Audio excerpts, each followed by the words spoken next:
आज आहे डिटॉक्सचा तिसरा दिवस आणि फुल एनर्जी आहे मस्तपैकी. पण सकाळी 7 वाजता सरांनी कॉफी आणि एक चमचा तूप घालून त्याची कॉफी करून प्यायला लावलेलं होतं. तर हे कॉफी आणि तूप हे काय कॉम्बिनेशन आहे मला नाही माहिती, पण सकाळ सकाळी पहिल्यांदा काय लावलंय. आज आहे टिकटॉकचा तिसरा दिवस.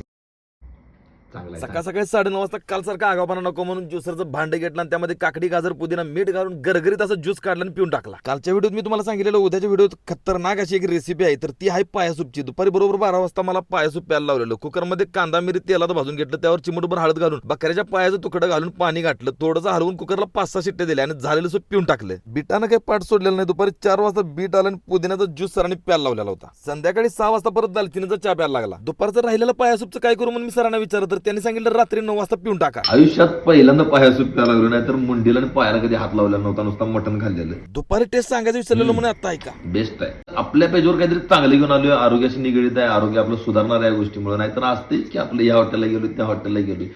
सांगण्याचा उद्देश एवढाच की हा व्हिडिओ जास्तीत जास्त आपल्या मित्रांच्या बरोबर आणि परिवाराबरोबर शेअर करा, जेणेकरून प्रत्येकाचं आरोग्य सुधरेल. तेव्हा हा व्हिडिओ आवडला असेल तर लाईक करा, कमेंट टाकून सांगा पाया सूप कसं वाटलं.